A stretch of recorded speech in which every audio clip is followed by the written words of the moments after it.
Asia কাপে কোনো ম্যাচেই এবার ওপেনিং পজিশনে পরিবর্তন আনেনি ভারত।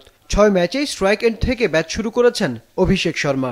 আরব আমিরাতের বিপক্ষে প্রায় ১৮৭ স্ট্রাইক রেটে ব্যাটিংয়ের পর চিরপ্রতিদ্বন্দ্বী পাকিস্তানের সঙ্গে অভিষেক করেন ২৩৮-এর বেশি স্ট্রাইক রেটের ব্যাটিং।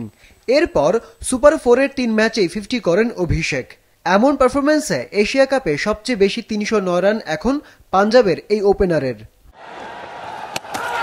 প্রতি ম্যাচেই তার সঙ্গী ছিলেন শুভমান গিল। অভিষেকের মতো আলো ছড়াতে পারেননি তিনি, কিন্তু পাকিস্তানের বিপক্ষে আসরের ২ ম্যাচে তার ব্যাটিং স্ট্রাইক রেট ১৬২। তাই অভিষেক ও গিল জুটি ফাইনালেও পাকিস্তানের মাথা ব্যথা হতেই পারে।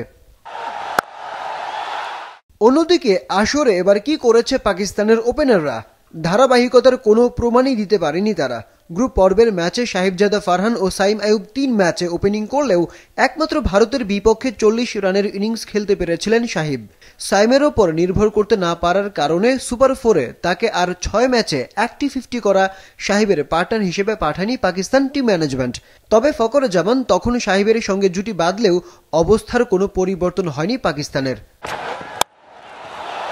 এই যখন অবস্থা, তখন ভারতীয় ওপেনারদের থামানোর ভারটা যে বেশি সামলাতে হবে পাকিস্তানের বোলারদের, তা আর বলার অপেক্ষা রাখে না। ২০১২ সালের পর থেকে ভারতের বিপক্ষে মাত্র ৩টি টি-20 জেতা পাকিস্তান পরিসংখ্যানে হারের পরিমাণ কমাতে পারবে কিনা তাই এখন দেখার অপেক্ষা।